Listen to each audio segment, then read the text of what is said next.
Hello. Can you hear my voice? Please comment someone.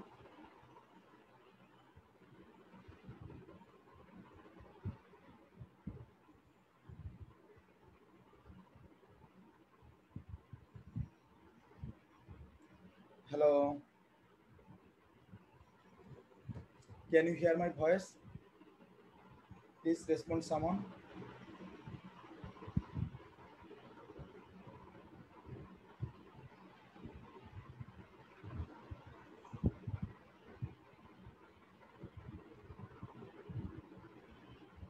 You can comment on Facebook Live.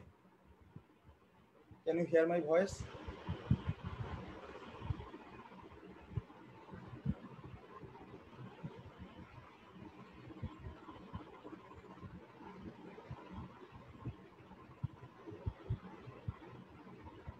Hello.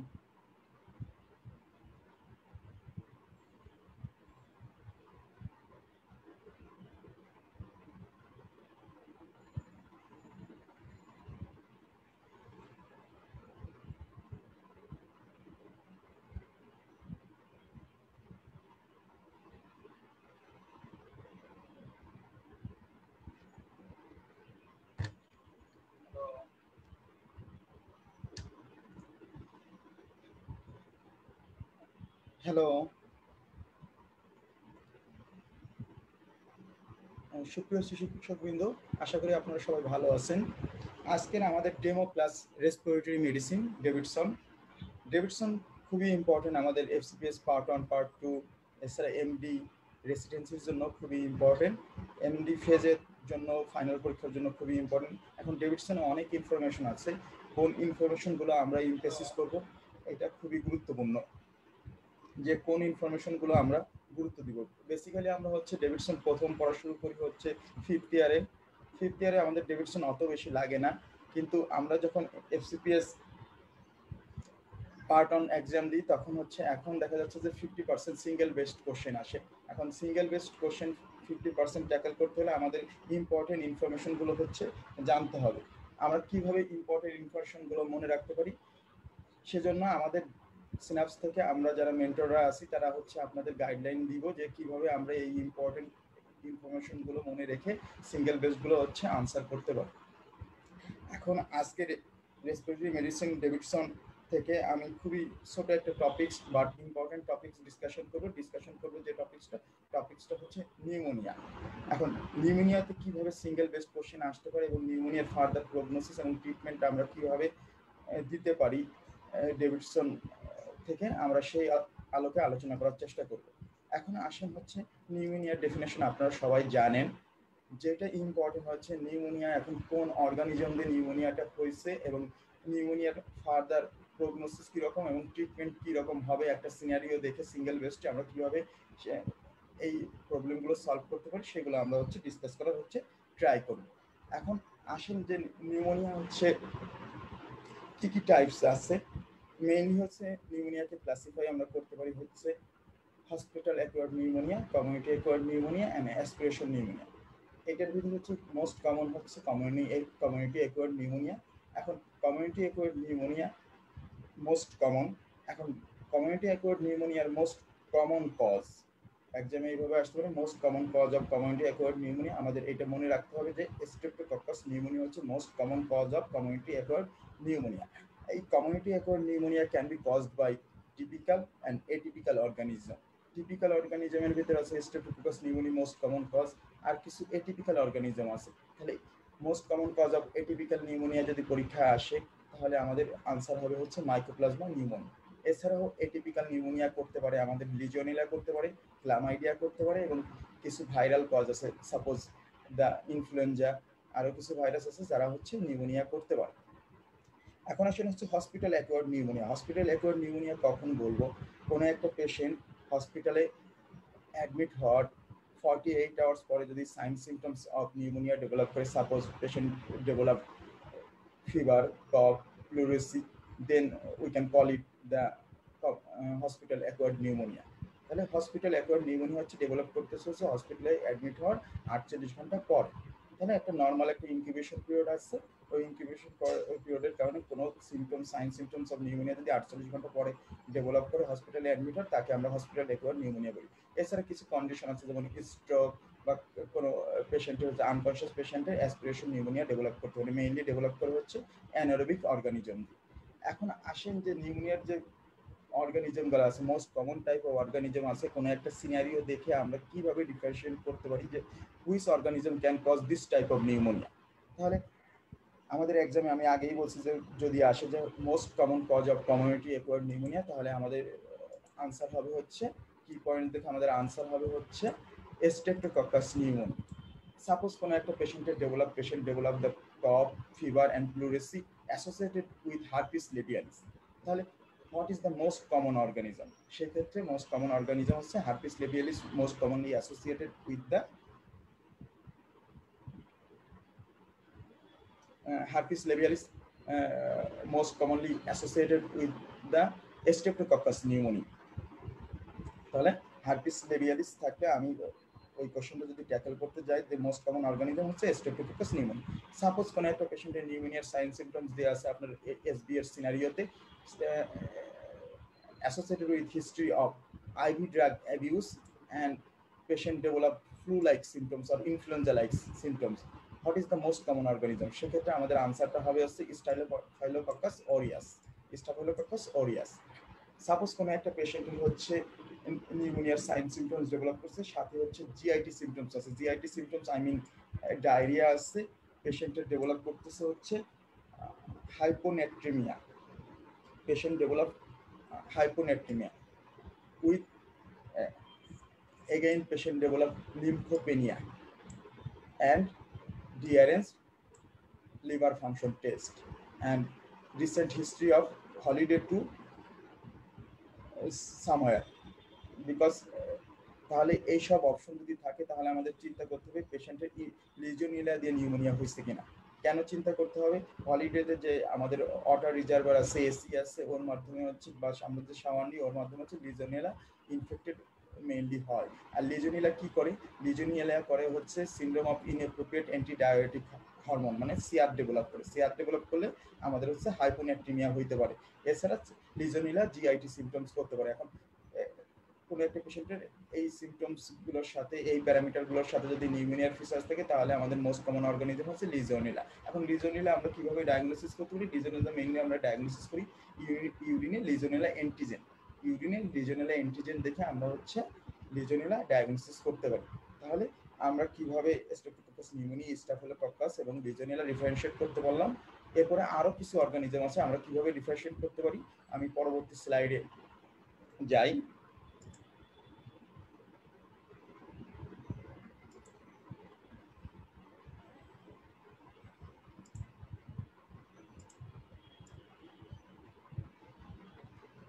Suppose কোনো একটা পেশেন্টের হচ্ছে নিউমোনিয়ার sign symptoms আছে, সাথে হচ্ছে পেশেন্টের আমার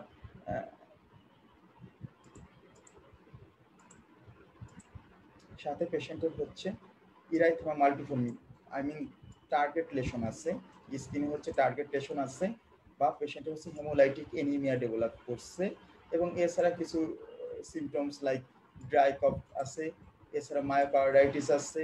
পেশেন্ট যে পেশেন্ট আছে সে হোস্টেলে রেসিডেন্স এবং অনেকজন মানুষ একসাথে বসবাস করে, মানে তাহলে এই পরিবেশের ক্ষেত্রে হচ্ছে আমাদের মোস্ট কমন অর্গানিজম হচ্ছে মাইকোপ্লাজমা নিউমোনিয়া। তাহলে mycoplasma most commonly associated with haemolytic anaemia, এই ক্ষেত্রে আমি কোল্ড অ্যাগ্লুটিনিন হচ্ছে পজিটিভ পাবো। এছাড়া হচ্ছে স্কিনে যে লেশনটা থাকে, স্কিনের লেশনটার নাম হচ্ছে ইরাইথেমা মাল্টিফর্মি অর টার্গেট লেশন।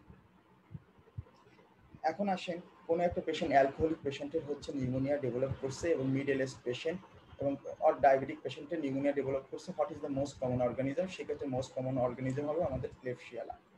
এছাড়া আমরা জানি রেসপিরেটরি সিস্টেমে একটা জেনেটিক ডিজিজ আছে, জেনেটিক ডিজিজের নাম হচ্ছে সিস্টিক ফাইব্রোসিস। তাহলে সিস্টিক ফাইব্রোসিস হচ্ছে on type of genetic disease. এর ইনহেরিটেন্স কীরকম? ইনহেরিটেন্স হচ্ছে অটোজোমাল রিসেসিভ, অ্যান্ড কোন ক্রোমোজোমের সমস্যা থেকে? মেইনলি ক্রোমোজোম নাম্বার 7 এর সমস্যা থেকে। এবং কোন জিনের সমস্যা থেকে? আমাদের যে রেসপিরেটরি এপিথেলিয়াম আছে, এপিথেলিয়ামে আমাদের যে ক্লোরাইড চ্যানেল থাকে, ক্লোরাইড চ্যানেলের ডিফেক্ট হওয়ার কারণে আমাদের যে সিক্রেশনটা আছে রেসপিরেটরি সিক্রেশনটা ঠিক হয়, ঠিক হওয়ার কারণে হচ্ছে আমাদের রিপিটেটেড চেস্ট ইনফেকশন হতে পারে সিস্টিক ফাইব্রোসিসের ক্ষেত্রে। এছাড়া ম্যালাবরেশন ডেভেলপ করতে পারে, পেশেন্টের গ্রোথ ডিলে হতে পারে। তাহলে সিস্টিক ফাইব্রোসিস একটা পেশেন্টের যদি অ্যাডাল্ট এজে কোনো রিপিটেটেড চেস্ট ইনফেকশন হয়, আমরা আগেই জানছি, তাহলে কোন অর্গানিজম দিয়ে সবচেয়ে বেশি হচ্ছে চেস্ট ইনফেকশন হবে সিস্টিক ফাইব্রোসিস পেশেন্টের ক্ষেত্রে? সেক্ষেত্রে হচ্ছে মোস্ট কমন অর্গানিজম হচ্ছে সিউডোমোনাস। এছাড়া pseudomonas most common cause of pneumonia in case of hospital acquired pneumonia. তাহলে হসপিটাল অ্যাকোয়ার্ড নিউমোনিয়া থেকে দেখা যায় যে মোস্ট কমন কজ হচ্ছে সিউডোমোনাস। এছাড়া সেরাসিয়া বা অ্যানারোবিক যে ব্যাকটেরিয়াগুলো আছে তারা হচ্ছে আমার হসপিটাল অ্যাকোয়ার্ড নিউমোনিয়া করতে পারে। এখন আসেন আমরা তাহলে কি পয়েন্ট জানলাম যে কোন ধরনের অ্যাসোসিয়েশন থাকলে কোন ধরনের নিউমোনিয়া হতে পারে। তাহলে আমরা কিছু কোশ্চেন সলভ করার ট্রাই করি যে কিভাবে আমরা ডায়াগনোসিস করতে পারবো, আমাদের সিনারিওটা কিভাবে দেওয়া থাকলে আমাদের কোন অর্গানিজম দিয়ে হয়েছে সেটা ডায়াগনোসিস করতে পারবো। তাহলে আমি কিছু কোশ্চেন দেখানোর ট্রাই করতেছি বা কেস সিনারিও দেখানোর ট্রাই করতেছি। আপনারা চাইলে হচ্ছে ফেসবুক লাইভে কমেন্ট করতে পারেন যে what is your answer, most appropriate answer.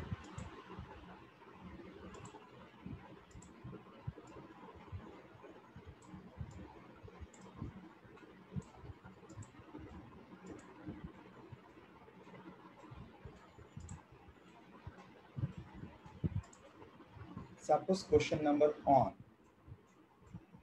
49-year-old male presented with past history of alcohol excess। তাহলে কি পয়েন্ট হচ্ছে আমাদের হচ্ছে অ্যালকোহল এক্সেস। আমরা যখন আগে পড়ছিলাম তাহলে অ্যালকোহল এক্সেসের সাথে একটা টিপিক্যাল অর্গানিজম হচ্ছে ইন্টার রিলেটেড। এছাড়া patient develop fever and shortness of breath. এ থেকে আমি বুঝতে পারতেছি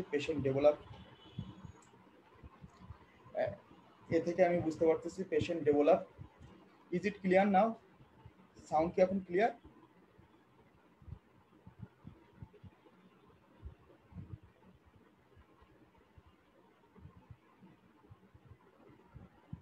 হ্যালো, সাউন্ড কি এখন clear?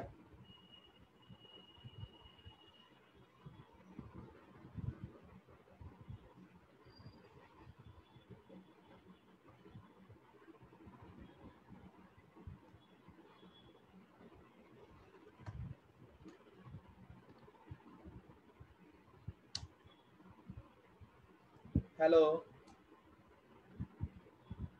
Please comment someone. Sound কি এখন ক্লিয়ার? এখনো কি ক্লিয়ার না?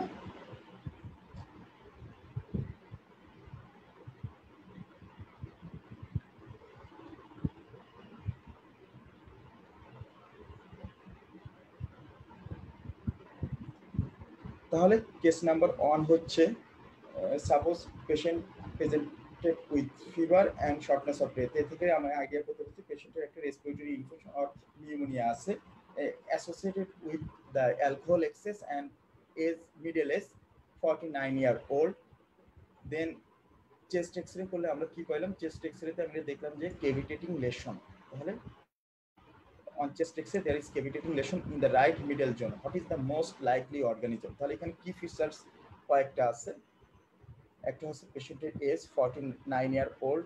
নিউমোনিয়ার ক্ষেত্রে পেশেন্টের এজ খুবই ভাইটাল, কারণ ওল্ড এজ অ্যান্ড চাইল্ডহুড এজে হচ্ছে আমার নিউমোনিয়ার যে প্রগনোসিসটা ওর্স্ট হয়ে থাকে। বা আমি যখন কার্ভ 65 স্কোরটা পড়াবো আজকেই, তখন দেখতে পারবেন যে আমাদের এজটা খুবই ভাইটাল। তাহলে এজটা আমাদের নিউমোনিয়ার কোশ্চেন ট্যাকল করতে হলে এজটার উপর কনসেন্ট্রেট করতে হবে। তো 49-year-old associated with the alcohol excess and symptoms of fever and shortness of breath, মানে patient develop pneumonia after alcohol excess and chest x ray হচ্ছে ক্যাভিটেটিং লেশন আছে। এখন চেস্ট এক্সরে ক্যাভিটেটিং লেশন থাকলে কোন কোন অর্গানিজম নিউমোনিয়ার ক্ষেত্রে ক্যাভিটেটিং লেশন করতে পারে এটা আমাদের জানতে হবে। তাহলে তিনটা অর্গানিজম আছে যারা হচ্ছে ক্যাভিটেটিং লেশন করে হচ্ছে চেস্ট এক্সরেতে ইন কেস অফ নিউমোনিয়া। তাহলে অর্গানিজমগুলো কি? ক্লেবশিয়ালা, অন হচ্ছে ক্লেবশিয়ালা, সেকেন্ড হচ্ছে সিউডোমোনাস, থার্ড হচ্ছে স্টাফিলোককাস অরিয়াস। তাহলে এখন খেয়াল করেন অপশনে কি কি আছে? ক্লেবশিয়ালে আছে, নিউমোকক্কাস আছে, লিজিওনিলে আছে, সাইটোমেগালোভাইরাস আছে, হিমোফিলাস ইনফ্লুয়েঞ্জা আছে। আমি যদি ক্যাভিটেটিং লেশনের এই ইনফরমেশনগুলো মনে রাখি, সেখান থেকে দেখা যাচ্ছে যে অনলি ক্লেবশিয়ালা আছে।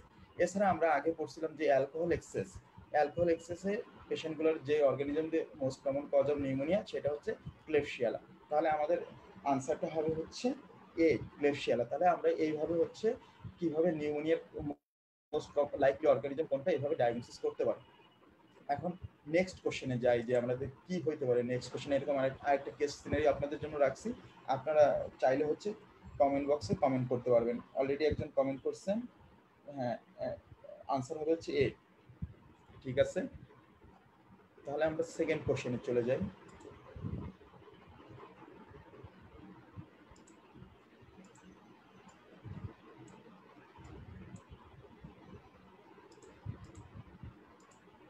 সেকেন্ড কোশ্চেনে কি ফিচার্স কি আছে, আমরা আগেই বলছি যে নিউমোনিয়ার পেশেন্টের ক্ষেত্রে আমরা এই এজটা খুবই ক্লিয়ারলি খেয়াল করব যে এজ কত। তাহলে এই পেশেন্ট এজ হচ্ছে 19 ইয়ার, then presented with cough, headache and malaise and high temperature 38 degrees centigrade, blood count করে আমরা কইলাম renal and liver function test are normal।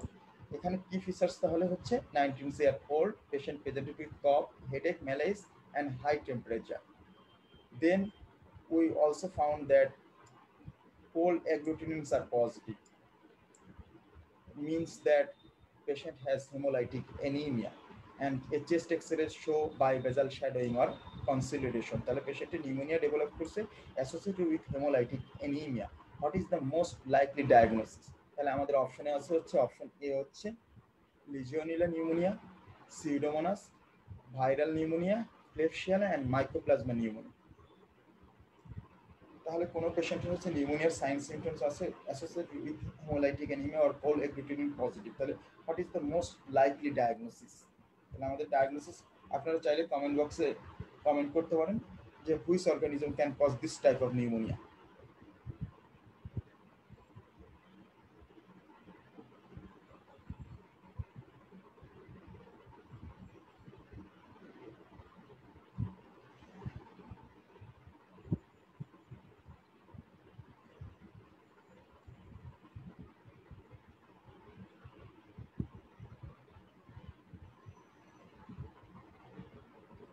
যে একজন আনসার করছে যে ই মাইকোপ্লাজমা নিউমোনিয়া, এক্সেলেন্ট। তাহলে হচ্ছে আমরা আগেই বলেছি যে হচ্ছে pneumonia associated with haemolytic anaemia most common organism হচ্ছে মাইকোপ্লাজমা। এই পেশেন্টগুলোর আরও কী কী অ্যাসোসিয়েটেড থাকতে পারে? আলো অ্যাসোসিয়েটেড থাকতে পারে হেডেক থাকতে পারে, ম্যালেজ থাকতে পারে, পেশেন্টের মায়োকার্ডাইটিস বা পেরিকার্ডাইটিসের প্রেসার থাকতে পারে, অল্টার্ড লিভার ফাংশন টেস্ট থাকতে পারে। তাহলে এইগুলো থাকতে পারে এবং স্কিনে এক ধরনের লেশন থাকে, তাকে আমরা বলতেছি হচ্ছে target lesion, which means the erythema multiforme. এখন আসেন যে আমরা যে নিউমোনিয়া আছে নিউমোনিয়ার যে ট্রিটমেন্ট অপশন বা নিউমোনিয়ার কিভাবে প্রগনোসিস আমরা লেভেলটা দেখবো যে ওস্ট প্রগনোসিস আর গুড প্রগনোসিস। তাহলে নিউমোনিয়ার হচ্ছে প্রগনোসিস ওস্ট বা গুড কিনা এটা আইডেন্টিফাই করার জন্য আমরা ফলো করি হচ্ছে কার্ভ 65 স্কোর। তাহলে আমরা প্রথমে একটু কোশ্চেন সলভ করার আগে প্রগনোসিস টাইপ কোশ্চেন সলভ করার আগে কার্ভ 65 স্কোরটা একটু পড়ে ফেলি।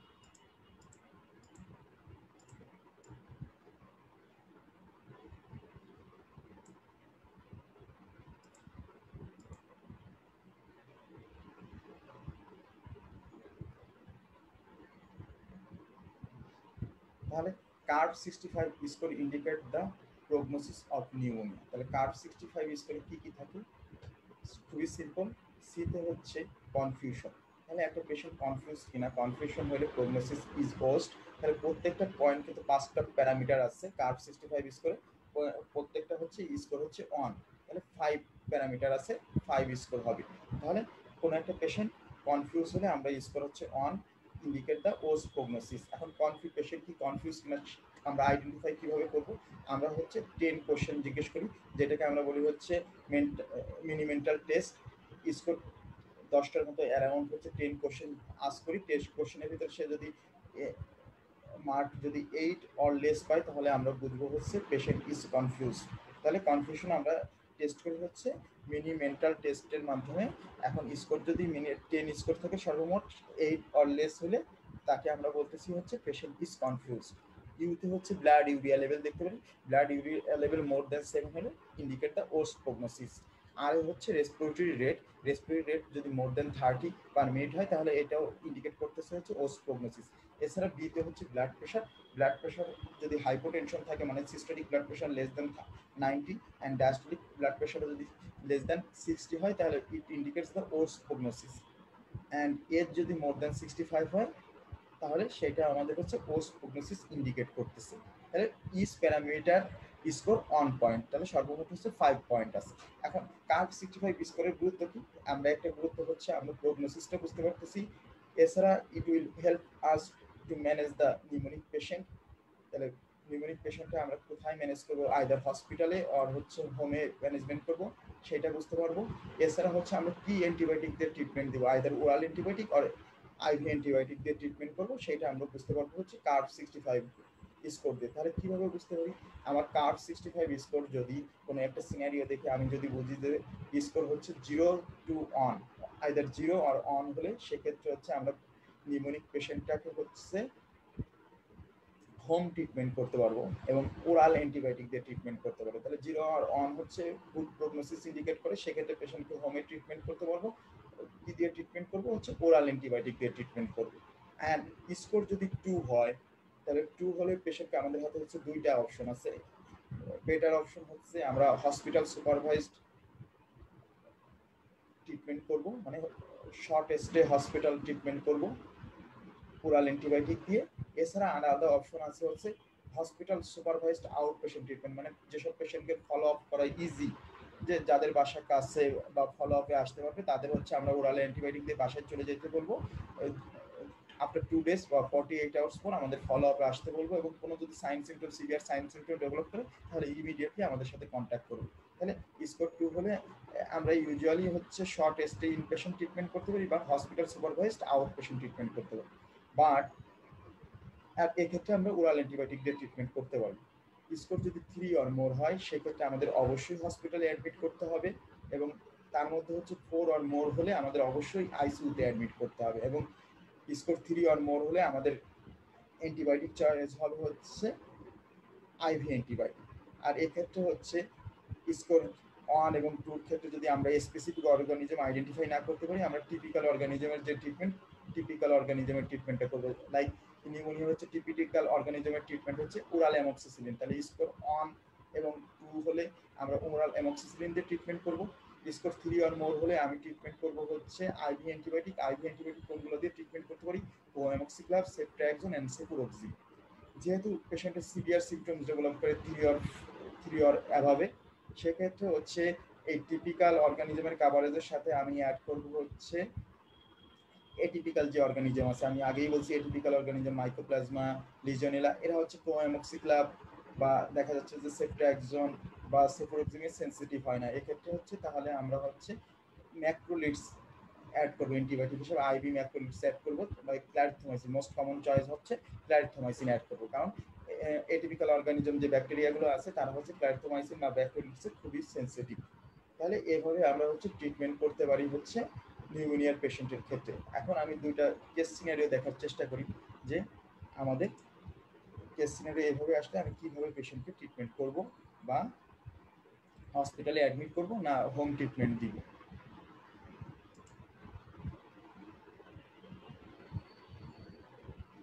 কেস 3 তে বলা হয়েছে which of the following factors is least useful in assessing patient with a poor prognosis in community acquired pneumonia। তাহলে কমিউনিটি অ্যাকোয়ার্ড নিউমোনিয়ার আমি যদি পোর প্রগনোসিস ফলো করতে চাই তাহলে আমাদের অবশ্যই কার্ভ 65 স্কোর ফলো করতে হবে। এখানে বলা হয়েছে যে কোনটা লিস্ট ইউজফুল, মানে which on is not part of curve 65 score. তাহলে কার্ভ 65 স্কোরের পার্ট কোনটা না, তাহলে আমরা অপশনগুলো দেখার চেষ্টা করি। ফার্স্ট অপশন হচ্ছে abbreviated mental test score 6 or 10, 6 out of 10, তার মানে হচ্ছে 8 অর লেস হলে আমরা বুঝতে পারি যে পেশেন্ট ইজ কনফিউজ। তাহলে এ নাম্বার অপশন ইন্ডিকেট করতেছে হচ্ছে confused, which is part of the curve 65 score. Curve 65 স্কোরের সি এর পার্ট হচ্ছে কনফিউশন, তাহলে এ দিয়ে হচ্ছে কনফিউশন, তাহলে কনফিউশন কিন্তু কার্ভ স্কোরে 65 স্কোরের হচ্ছে পার্ট।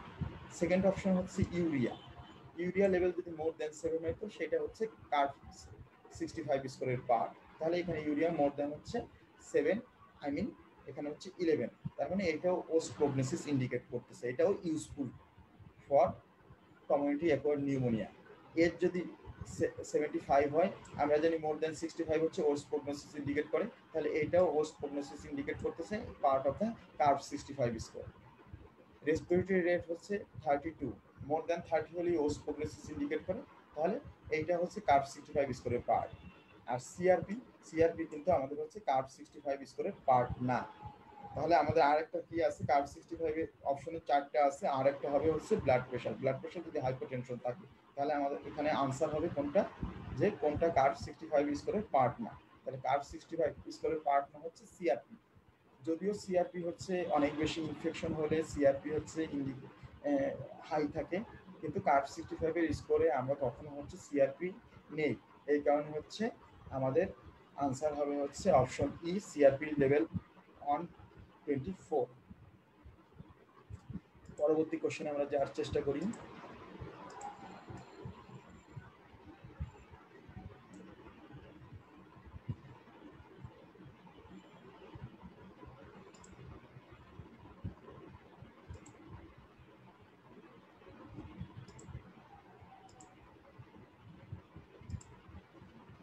কোশ্চেন নাম্বার 4 কোশ্চেন নাম্বারে বলা হয়েছে যে এ 48 ইয়ার ওল্ড সেলসম্যান, তাহলে 48 ইয়ার খুবই vital.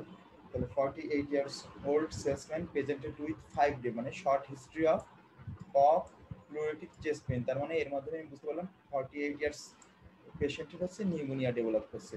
He has no past medical history of note. On examination his temperature is high, blood pressure is normal, respiratory rate 18, pulse rate হচ্ছে 84, auscultation of the chest reveals bronchial breathing। bronchial breathing আমরা actually পাই হচ্ছে নিউমোনিয়ার ক্ষেত্রে concentration পাওয়া গেলে bronchial breathing পাওয়া যায়। তাহলে bronchial breathing in the left breast, তাহলে লেফট লাং ফিল্ডে আমাদের একটা কনসলিডেশন আছে। and the same area is dull to percussion। কনসেন্ট্রেশনের উপরে যদি আমরা পারকাস করতে যাই অবশ্যই ডালনেস পাবো। what is the most suitable treatment? তাহলে এখানে আমাদের ফলো করতে হবে কার্ভ 65 স্কোর। তাহলে এখানে কার্ভ 65 স্কোরের ফার্স্ট পয়েন্ট হচ্ছে পেশেন্ট কনফিউশন আছে কিনা। তাহলে এখানে কোশ্চেনে যেহেতু উল্লেখ করা দেয়া নাই যে patient is confused or not, তাহলে আমরা ধরে নিব যে patient is not confused. Patient যদি কনফিউজ থাকতো অবশ্যই আমার কোশ্চেনে আইডেন্টিফাই করে দিত, তাহলে আমার সিতে হচ্ছে 0 পেল। তাহলে ইউতে হচ্ছে ইউরিয়া লেভেলও এখানে দেওয়া নাই, তার মানে হচ্ছে ইউরিয়া লেভেল আমাদের ধরে নিতে হবে হচ্ছে নর্মাল আছে। আমাদের নেক্সট অপশন হচ্ছে আর হচ্ছে রেসপিরেটরি রেট এখানে হচ্ছে উইদিন নর্মাল লিমিট আছে, নট মোর দ্যান 30, তার মানে হচ্ছে 0। তাহলে আমাদের হচ্ছে C0, U0, আর হচ্ছে 0, আর বিতে হচ্ছে ব্লাড প্রেশার। আমার ব্লাড প্রেশার কি উইদিন নর্মাল লিমিট আছে, পেশেন্ট ইজ নট হাইপোটেনসিভ, তাহলে এখানে হচ্ছে 0। আর লাস্টে হচ্ছে এজ, এখানে এজ হচ্ছে 48 ইয়ার্স, তাহলে এজও হচ্ছে আমার 0 হচ্ছে, তাহলে আমার কার্ভ 65 স্কোর এখানে হচ্ছে 0। তাহলে কার্ভ 65 স্কোর যদি 0 হয়, তাহলে সেক্ষেত্রে আমাদের কি দিয়ে আমি ট্রিটমেন্ট করতে পারি, নিউমোনিয়ার ক্ষেত্রে আমি তো অ্যান্টিবায়োটিক দিয়ে ট্রিটমেন্ট করি। তাহলে আমাদের অপশন কি কি আছে, পেশেন্টকে কি করব, what is the most suitable treatment? Admit, treatment with the oral amoxicillin and discharge, treatment with oral amoxicillin, erythromycin and discharge, treatment with oral coamoxiclav plus discharge, and oral erythromycin plus discharge। তাহলে আমাদের কোন অপশনটা হবে? আমি আগেই বলছি যে score যদি 3 অর মোর হয়, এখানে তো স্কোর 0, সেক্ষেত্রে হচ্ছে আমরা অ্যাডমিট করবো। তাহলে প্রথম অপশনটা পেশেন্টকে আমরা হচ্ছে অ্যাডমিট করবো না।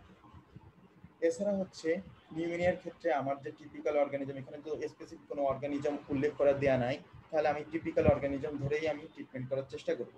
তাহলে সেক্ষেত্রে আমাদের ফার্স্ট লাইন অফ ট্রিটমেন্ট হচ্ছে, যদি স্কোর 0 বা 1 হয়, ওরাল অ্যামোক্সিসিলিন। আর ওরাল অ্যামোক্সিসিলিন দিয়ে তাহলে ট্রিটমেন্ট করব। এখানে তো oral amoxicillin penicillin hyper sensitive কিনা সেটা উল্লেখ করা দেওয়া নাই, তাহলে অ্যামোক্সিসিলিন আমরা অ্যাভয়েড করবো না, অবশ্যই অ্যামোক্সিসিলিন দিয়ে ট্রিটমেন্ট করব। আর 0 বা 1 স্কোর হলে আমরা কোথায় ট্রিটমেন্ট করি? বাসায় ট্রিটমেন্ট করি, আমরা হসপিটালে অ্যাডমিশন করা লাগে না। তাহলে আমাদের অপশন হবে হচ্ছে ওরাল অ্যামোক্সিসিলিন প্লাস হচ্ছে ডিসচার্জ দিয়ে দিব পেশেন্টকে। ডিসচার্জ দিয়ে দিলে মানে যাতে পেশেন্ট হচ্ছে হোম ট্রিটমেন্ট নিতে পারে। তাহলে আমাদের এখানে অপশনটা হবে হচ্ছে, আর ওরাল কোমোক্সিক্লাভ বা এগুলো ইউজ করি হচ্ছে আইভি কমেটস ক্লাব, আমরা ইউজ করি হচ্ছে স্টেজ 3 অর মোর হলে। আর ইরাইথোমাইসিন আমরা ইউজ করবো হচ্ছে ম্যাক্রোলিডস, এগুলো ইউজুয়ালি ইউজ করি যখন হচ্ছে পেশেন্ট পেনিসিলিন হাইপার সেন্সিটিভ থাকে, অ্যামোক্সিসিলিন হাইপার সেন্সিটিভ থাকে, তখন আমরা ইউজ করি। এখানে তো উল্লেখ করা না যে পেশেন্টের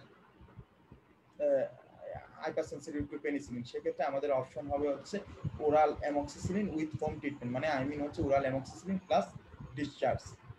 তাহলে এইভাবে হচ্ছে আমরা নিউমোনিয়ার কোশ্চেনগুলো আনসার করতে পারি। বা সাপোজ যদি আমার হচ্ছে আমরা প্রথম দিকে যখন একটা কেস সিনারিও সলভ করছিলাম, আবার যাই কোশ্চেন নাম্বার 2 তে যাওয়ার চেষ্টা করি আমরা।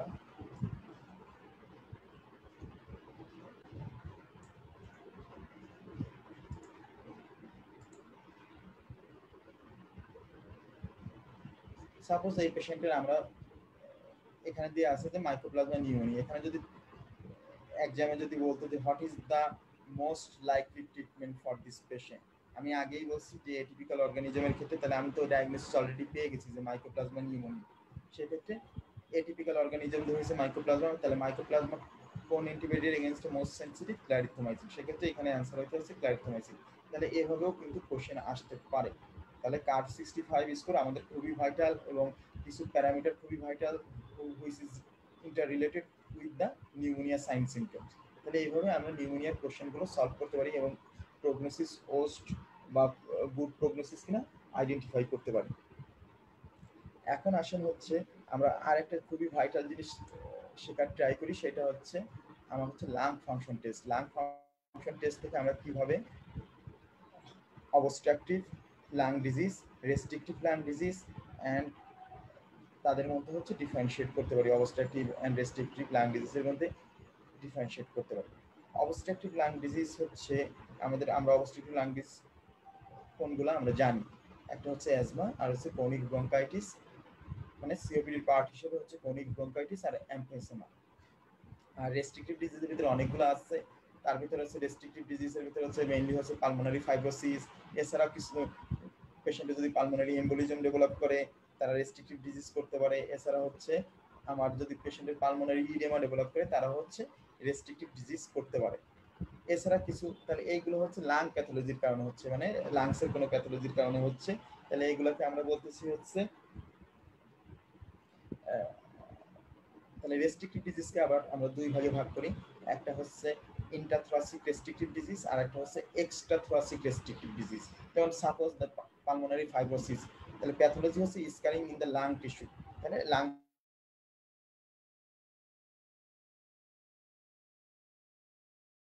ডিজিজের উদাহরণ কি?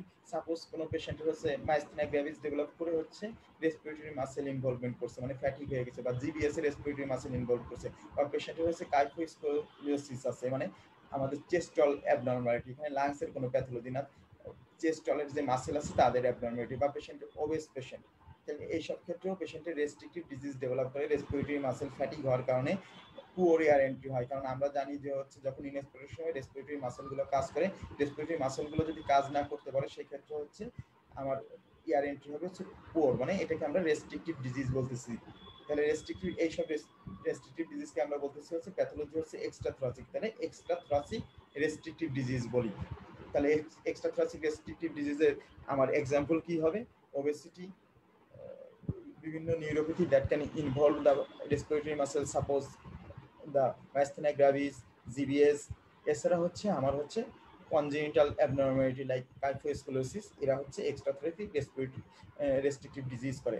অ্যাট ফার্স্ট আমরা ডিফারেন্সিয়েট করার চেষ্টা করব হচ্ছে কোনটা হচ্ছে অবস্ট্রাকটিভ ডিজিজ আর কোনটা হচ্ছে রেস্ট্রিকটিভ ডিজিজ। তাহলে এই দুইটা আমরা মেইনলি ডিফারেন্সিয়েট করব, তারপরে হচ্ছে আমরা রেস্ট্রিকটিভ ডিজিজ আলাদা করার পর কোনটা এক্সট্রা থ্রাসিক রেস্ট্রিকটিভ ডিজিজ কিভাবে আমি আইডেন্টিফাই করতে পারি, বা কোনটা ইন্টারথ্রাসিক রেস্ট্রিকটিভ ডিজিজ তাদের আইডেন্টিফাই করতে পারি। এছাড়া হচ্ছে অবস্ট্রাকটিভ ডিজিজের ভিতরে অ্যাজমা আর হচ্ছে সিওপিডির মধ্যে আমরা কিভাবে পার্থক্য করতে পারি এটা ট্রাই করব। তাহলে প্রথম হচ্ছে লাং ফাংশন টেস্ট আমার ইন্টারপ্রিটেশন করার সময় আমাদের ফার্স্টে যেটা জানতে হবে যে লাং ভলিউম অ্যান্ড ক্যাপাসিটি আছে। লাং ভলিউম অ্যান্ড ক্যাপাসিটি আমরা আইডেন্টিফাই করার চেষ্টা করব, যে কিছু টার্ম আছে, কিছু ভলিউম আছে অ্যান্ড কিছু ক্যাপাসিটি আছে, তার ডেফিনেশন জানার চেষ্টা করব। একটা নর্মাল পেশেন্ট কোয়াইট ব্রিদিং করতেছে, কোয়াইট ব্রিদিং করার সময় হচ্ছে পেশেন্ট হচ্ছে নর্মালি কোয়াইট ব্রিদিং ইনস্পিরেশন আর এক্সপিরেশন করতেছে, তাহলে ইনস্পিরেশনের সময় হচ্ছে এয়ার এন্ট্রি হচ্ছে, এক্সপিরেশনের সময় হচ্ছে এয়ারটা এক্সপায়ার হচ্ছে আউটসাইড। তাহলে কোয়াইট ব্রিদিং এর সময় যে ইনস্পিরেশন আর এক্সপিরেশনের যে এয়ার এন্ট্রি আর এক্সপায়ার হয় তাকে আমরা বলতেছি হচ্ছে টাইডাল ভলিউম। তাহলে টাইডাল ভলিউম। এখন একটা কোনো একটা সময় দেখা গেল যে আমি হচ্ছে টাইডাল ভলিউম ইনস্পায়ার করার পর আরো ফোর্সফুল ইনস্পিরেশন নিলাম, তাহলে টাইডাল ভলিউম ইনস্পায়ার করলাম, তারপরে আরো বেশি ফোর্সফুল ইনস্পায়ার করলাম, তাহলে আরো বেশি ফোর্সফুল ইনস্পায়ার করলে আরো বেশি ফোর্সফুল ইনস্পায়ার করলে দেখা যাচ্ছে যে আমাদের এয়ার এন্ট্রি আরো বাড়তেছে লাংসে, মানে আমার ফোর্সফুল ইনস্পিরেশনে আরো এয়ার এন্ট্রি হচ্ছে লাংসে। তাহলে যে ভলিউমটা লাংসে এন্ট্রি করতেছে ফোর্সফুল ইনস্পিরেশন সময় তাকে বলতেছি হচ্ছে আমরা ইনস্পাইরেটরি রিজার্ভ ভলিউম। তাহলে ইনস্পাইরেটরি রিজার্ভ ভলিউম কোনটা? এইটা ইনস্পাইরেটরি রিজার্ভ ভলিউম হচ্ছে এতটুকু হচ্ছে ইনস্পাইরেটরি রিজার্ভ ভলিউম। এখন আবার আমরা ব্যাক করে যাই হচ্ছে টাইডাল ভলিউমের ওখানে ব্যাক করে যাই। এখন কোনো একটা পেশেন্ট হচ্ছে টাইডাল ভলিউম এন্ট্রি করার পর এক্সপায়ার করলো, এক্সপায়ার করলে টাইডাল ভলিউম হচ্ছে আউটসাইডে চলে গেল। এরপরে যদি আমরা ফোর্সফুল এক্সপাইরেশন করি, আরো যদি ফোর্সফুল এক্সপাইরেশন করি তাহলে লাংস থেকে আরো এক্সট্রা এয়ার হচ্ছে অ্যাটমসফিয়ারে বের হয়ে যাবে, সেটাকে আমরা বলতেছি হচ্ছে এক্সপাইরেটরি রিজার্ভ ভলিউম। তাহলে এক্সপাইরেটরি রিজার্ভ ভলিউম কতটুকু? এতটুকু। তাহলে আমরা ফোর্সফুল এক্সপিরেশন করার সময় যতটুকু এয়ারটা আমাদের হচ্ছে বাইরে বের হয়ে আসতেছে তাকে বলতেছে হচ্ছে expiratory reserve volume. Expiratory reserve volume বের হওয়ার পরে যে ভলিউমটা আমার হচ্ছে লাংসে থেকে যায়, যে ভলিউমটা আমাদের লাংসে থেকে যাচ্ছে তাকে বলতেছি হচ্ছে রেসিডুয়াল ভলিউম। তাহলে রেসিডুয়াল ভলিউম হচ্ছে ফোর্সফুল ইনস্পিরেশন করলাম, ফোর্সফুল ইনস্পিরেশন করার সময় পর আমি যদি ফোর্সফুল এক্সপিরেশন করি তাহলে কোন কোন ভলিউমটা আমাদের বের হয়ে যাচ্ছে? বের হয়ে যাচ্ছে হচ্ছে inspiratory reserve volume, tidal volume আর হচ্ছে এক্সপিরেটরি রিজার্ভ ভলিউম, মানে এই তিনটার সামেশন হচ্ছে ভাইটাল ক্যাপাসিটিটা বের হয়ে যাচ্ছে। তাহলে আমরা স্পাইরোমেট্রি দিয়ে এইভাবে ভাইটাল ক্যাপাসিটি পরিমাপ করতে পারি, মানে ফোর্সফুল ইনস্পিরেশন নিয়ে ফোর্সফুল এক্সপিরেশন করলে যে ভলিউমটা আমার স্পাইরোমেট্রিতে রিডিং দিচ্ছে তাকে আমরা বলতেছি হচ্ছে ভাইটাল ক্যাপাসিটি। তাহলে vital capacity is the summation of the inspiratory reserve volume plus tidal volume plus expiratory reserve volume. তাহলে ভাইটাল ক্যাপাসিটি আমার লাংস থেকে বের হয়ে যাওয়ার পর লাংসে যে অবশিষ্ট এয়ারটা থাকতেছে তাকে বলতেছে হচ্ছে রেসিডুয়াল ভলিউম। তাহলে রেসিডুয়াল ভলিউম আমরা কখনো হচ্ছে স্পাইরোমেট্রির মাধ্যমে মেজার করতে পারি না। তাহলে এইভাবে একটা কোশ্চেন আসতে পারে যে কোন ভলিউমটা আমরা হচ্ছে মেজার করতে পারি না স্পাইরোমেট্রির মাধ্যমে। তাহলে স্পাইরোমেট্রির মাধ্যমে আমরা রেসিডুয়াল ভলিউমটা মেজার করতে পারি না, কারণ রেসিডুয়াল ভলিউমটা হচ্ছে রিডিংটা হচ্ছে যেটা সেটার এয়ারটা হচ্ছে লাংসেই থেকে যায়, আর আমরা স্পাইরোমেট্রিতে হচ্ছে বাইরে যে এয়ারটা আসে সেটা রিডিংটা নিই। এছাড়া হচ্ছে আমরা হচ্ছে এইভাবে আমাদের জানা থাকলে আমরা হচ্ছে ফাংশনাল রেসিডুয়াল ক্যাপাসিটি হিসাব করতে পারি। Functional residual capacity is the summation of, তাহলে সামেশন অফ হচ্ছে রেসিডুয়াল ভলিউম প্লাস হচ্ছে এক্সপিরেটরি রিজার্ভ ভলিউম। এছাড়া হচ্ছে আমরা ইনস্পিরেটরি ক্যাপাসিটি মেজার করতে পারি। ইনস্পিরেটরি ক্যাপাসিটি হচ্ছে টাইডাল ভলিউম প্লাস হচ্ছে ইনস্পিরেটরি রিজার্ভ ভলিউমের সামেশন। তাহলে এইভাবে আমরা হচ্ছে ভলিউম এন্ড লাংসের ভলিউম এন্ড ক্যাপাসিটি গুলো হচ্ছে আইডেন্টিফাই করতে পারি। এখন ভলিউম এন্ড ক্যাপাসিটি কেন আমরা আইডেন্টিফাই করলাম? আইডেন্টিফাই করলাম কি জন্য? আমরা স্পাইরোমেট্রি দিয়ে যে লাং ফাংশন টেস্ট করি, লাং ফাংশন টেস্টে আমরা অবস্ট্রাকটিভ এন্ড রেস্ট্রিকটিভ ডিজিজ আলাদা করার ট্রাই করব।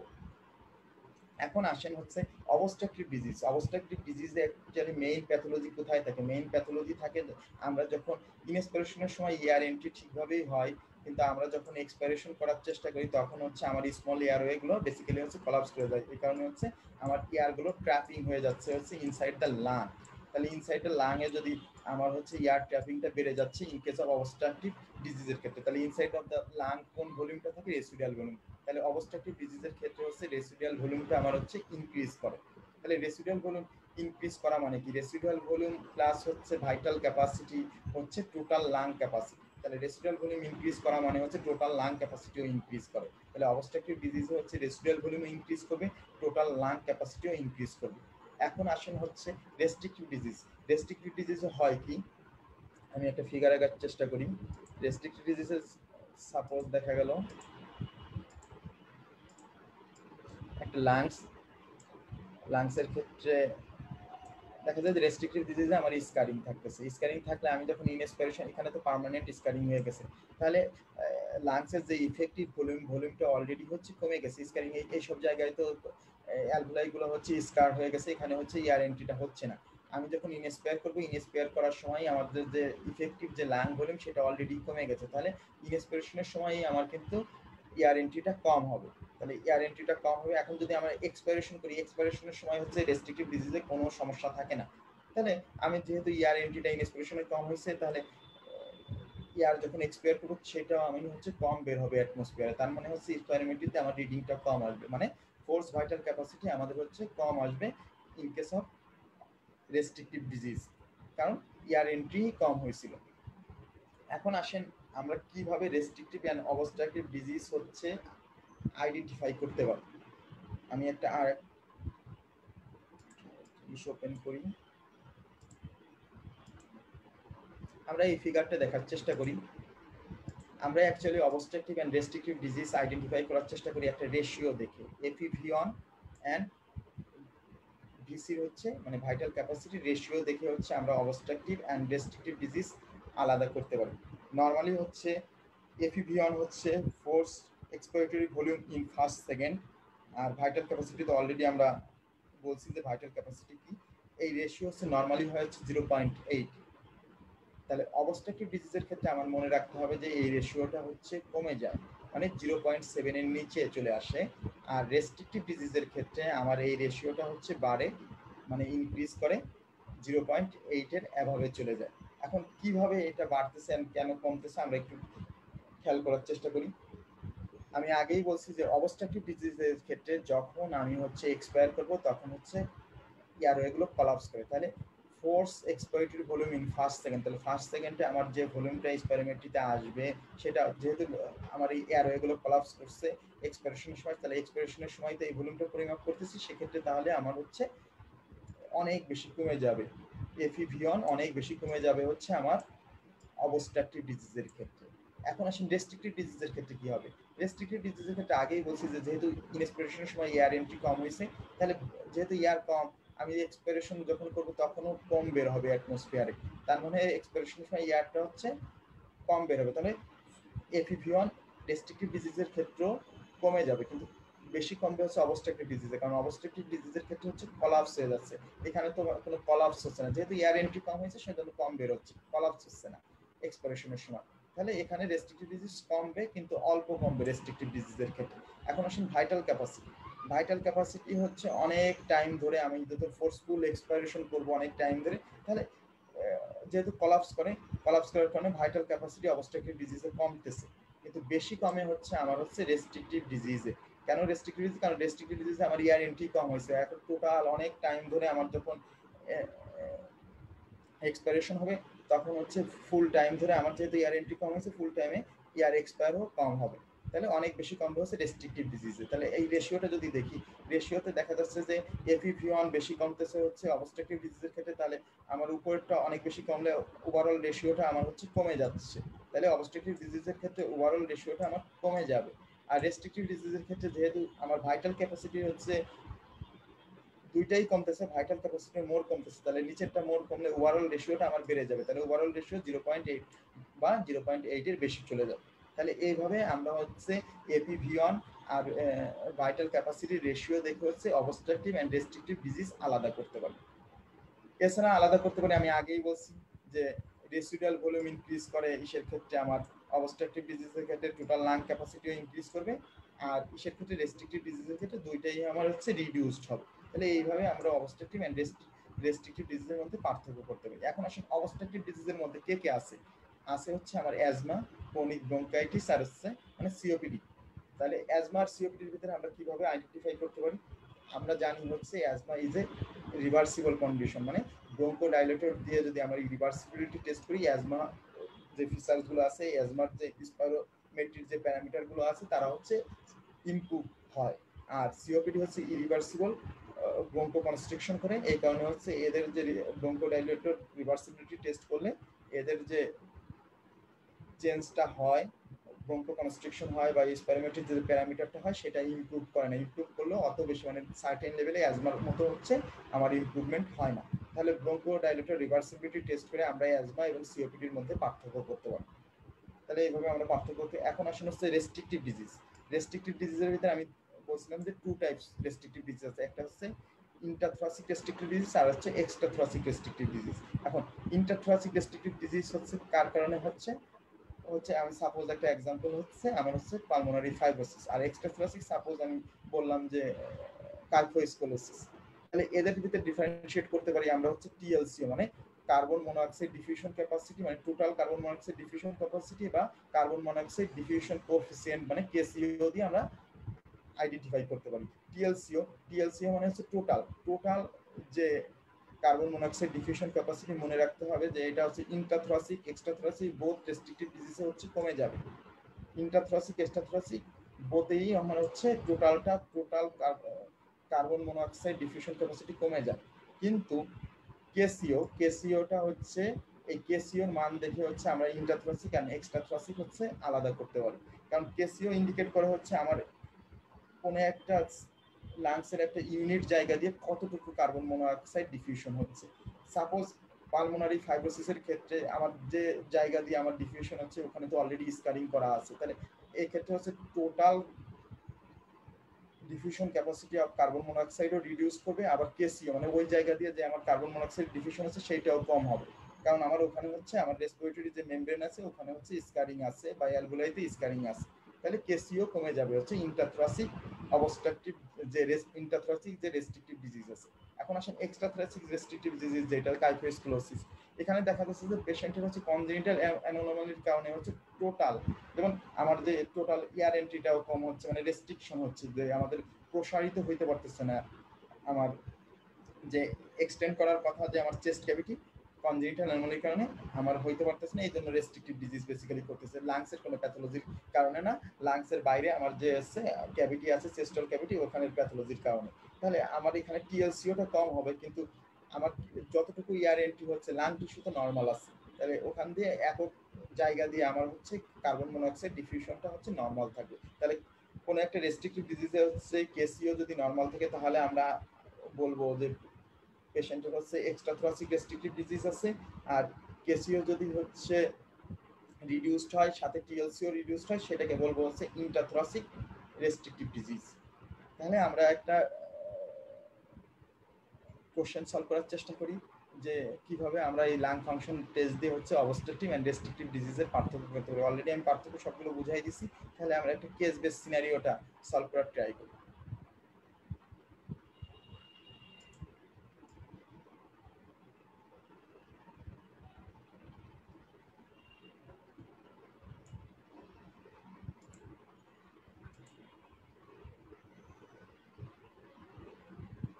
সাপোজ এই কোশ্চেনটা দেখি। কোশ্চেনে বলছে which pulmonary function test may be altered to a similar degree in both restrictive lung disease and obstructive lung disease. তাহলে এখানে বলছে যে আমার লাং ভলিউম এন্ড ক্যাপাসিটি আছে, ক্যাপাসিটি গুলো তো চেঞ্জ হয়, এক ধরনের চেঞ্জ হয় হচ্ছে রেস্ট্রিক্টিভ ডিজিজে আর এক ধরনের চেঞ্জ হয় হচ্ছে অবস্ট্রাকটিভ ডিজিজে। তাহলে কোনো কিছুতে হচ্ছে আমার দেখা যায় যে হচ্ছে কোনো জায়গায় দেখা যায় যে আমার হচ্ছে বাড়তেছে ভলিউমগুলো, মানে অবস্ট্রাকটিভ ডিজিজ বা রেস্ট্রিক্টিভ ডিজিজের ক্ষেত্রে, আবার কোনো ক্ষেত্রে ডিক্রিজ করতেছে। আমি আগের যে আমরা বক্সটা দেখলাম ওই বক্সটা দেখে এখন এখানে চাইছে যে pulmonary function test may be alter to a similar degree. এখন খেয়াল করেন FEV1, আমরা আগের যে বক্স যদি মনে করার চেষ্টা করি FEV1 হচ্ছে অবস্ট্রাকটিভ ডিজিজেও কমে রেস্ট্রিক্টিভ ডিজিজেও কমে, কিন্তু সিমিলার ডিগ্রি কি চেঞ্জ হয় না, কারণ অবস্ট্রাকটিভ ডিজিজ হচ্ছে লাং যেহেতু কলাপস করে তাহলে FEV1 মোর ডিক্রিজ করে হচ্ছে অবস্ট্রাকটিভ ডিজিজে দেন দ্য রেস্ট্রিক্টিভ ডিজিজ। তাহলে এটা আমার আনসার হবে না, সিমিলার চেঞ্জ নাই। তারপরে আসেন হচ্ছে সেকেন্ড অপশন হচ্ছে ratio of the forced expiratory volume in first second to forced vital capacity. আমরা জানি হচ্ছে অবস্ট্রাকটিভ ডিজিজের ক্ষেত্রে হচ্ছে আমার এই রেশিওটা হয় হচ্ছে লেস দেন 0.7, আর রেস্ট্রিক্টিভ ডিজিজের ক্ষেত্রে এই রেশিওটা আমি আগেই বলছি 0.8 এর উপরে, তার মানে এখানেও চেঞ্জটা আমার সিমিলার ডিগ্রি হচ্ছে না। এছাড়া অপশনে আছেন রেসিডুয়াল ভলিউম, মানে অপশন ইতে আসি। অপশন ইতে হচ্ছে দেখা যায় যে পেশেন্টের যখন এয়ার ট্র্যাপিং হয় অবস্ট্রাকটিভ ডিজিজে তাহলে রেসিডুয়াল ভলিউমটা হচ্ছে ইনক্রিজ করে কিসে অবস্ট্রাকটিভ ডিজিজে, আর রেস্ট্রিক্টিভ ডিজিজে হচ্ছে রেসিডুয়াল ভলিউমটা আমার হচ্ছে ডিক্রিজ করে। এছাড়া তাহলে রেসিডুয়াল ভলিউম হচ্ছে, রেসিডুয়াল ভলিউমের সাথে যদি আমি ফোর্স ভাইটাল ক্যাপাসিটি বা ভাইটাল ক্যাপাসিটি অ্যাড করি তাহলে টোটাল লাং ক্যাপাসিটি হয়। তাহলে অবস্ট্রাকটিভ ডিজিজে হচ্ছে টোটাল লাং ক্যাপাসিটিটা ইনক্রিজ করবে, আর রেস্ট্রিকটিভ ডিজিজে টোটাল লাং ক্যাপাসিটিটা হচ্ছে ডিক্রিজ করে। তাহলে টাইডাল ভলিউম, টাইডাল ভলিউম হচ্ছে নর্মাল কোয়াইট ব্রিদিং এর সময় আমার যে এয়ার এন্ট্রি আর এয়ার হচ্ছে এক্সপায়ার হয়। তাহলে আমি বাকি যে চারটে অপশন ছিল, চারটে অপশনে দেখা যাচ্ছে যে আমার চেঞ্জটা হচ্ছে কারো কারো মোর চেঞ্জ হচ্ছে, কারো কারো হচ্ছে বেশি চেঞ্জ হচ্ছে, কিন্তু টাইডাল ভলিউমের যে change obstructive disease and restrictive ডিজিজের যে চেঞ্জটা সেটা সিমিলার প্যাটার্নে হয়। তাহলে বলতেছে যে which pulmonary test may be alter to a similar degree, তাহলে সিমিলার ডিগ্রি চেঞ্জ হবে হচ্ছে অবস্ট্রাকটিভ এন্ড রেস্ট্রিকটিভ ডিজিজের কোনটায়, টাইডাল ভলিউমের ক্ষেত্রে হচ্ছে সিমিলার ডিগ্রি চেঞ্জ হবে। তাহলে এইভাবে হচ্ছে আমরা হচ্ছে কোনটা অবস্ট্রাকটিভ ডিজিজ, তাহলে আমার আনসারটা হবে হচ্ছে সি। তাহলে কোনটা অবস্ট্রাকটিভ ডিজিজ কোনটা রেস্ট্রিকটিভ ডিজিজ এইভাবে আমরা আইডেন্টিফাই করতে পারি। এছাড়া হচ্ছে এই অবস্ট্রাকটিভ ডিজিজের মধ্যে হচ্ছে কোনগুলো হচ্ছে ব্রঙ্কোডাইলেটরস দিলে হচ্ছে রেসপন্সিভ, কোনটা ব্রঙ্কোডাইলেটর রিভার্সিবিলিটি টেস্ট রেসপন্সিভ নেই, এইভাবে আবার ফার্দার আমার অবস্ট্রাকটিভ ডিজিজগুলো আমরা আইডেন্টিফাই করতে পারি। এছাড়া রেসপিরেটরি মেডিসিন চ্যাপ্টারে আরও কিছু ইম্পর্টেন্ট টপিকস আছে যেখান থেকে হচ্ছে ইনভেরিয়েবলি কোশ্চেন আসে। তার মধ্যে হচ্ছে আমার হচ্ছে লাং ক্যান্সার যেগুলো আছে, লাং ক্যান্সার থেকে অ্যাসোসিয়েশন, বিশেষ করে প্যারানিপ্লাস্টিক সিনড্রোম যেগুলো খুবই ভাইটাল। এছাড়া কিছু ডিজিজের ভিতরে হচ্ছে খুবই ইম্পর্টেন্ট ডিজিজ হচ্ছে একটা সিস্টিক ফাইব্রোসিস, সিস্টিক ফাইব্রোসিস আমাদের ইনভেরিয়েবলি আসে। এবং আরেকটা জিনিস খুব আসে হচ্ছে আমার হচ্ছে type 1 and type 2 respiratory failure. তাহলে ডেভিডসনের কিছু বক্স আছে, এইগুলো যদি আমরা বুঝে বুঝে পড়ি দেখা যাচ্ছে যে এইগুলো দিয়েই হচ্ছে আমরা পরবর্তীতে আমরা বিভিন্ন জিনিস আনসার করতে পারবো। টাইপ 1 রেসপিরেটরি ফেইলিওর এবং টাইপ 2 রেসপিরেটরি ফেইলিওর বা কোনগুলো রেসপিরেটরি অ্যাসিডোসিস করতেছে, রেসপিরেটরি অ্যালকালোসিস করতেছে। যখন আমরা ডিটেলস ডেভিডসন ব্যাচে আপনারা ভর্তি হবেন, যখন এই সেকশনগুলো পড়ানো হবে, এখান থেকে আপনাদের হচ্ছে এই টপিকগুলো ধরে ধরে পড়ানো হবে। সাথে হচ্ছে আপনাদের এরকম সিঙ্গেল বেস্ট, এখন যেহেতু 50%ই সিঙ্গেল বেস্ট কোশ্চেনে আপনাদের হচ্ছে এক্সাম নেওয়া হবে। এক্সাম নিলে আপনি বুঝতে পারবেন যে আমার যত বেশি আপনি কোশ্চেন সলভ করার চেষ্টা করবেন তত বুঝতে পারবেন যে আপনার পড়ালেখাটা তত বেশি ইফেক্টিভ হবে।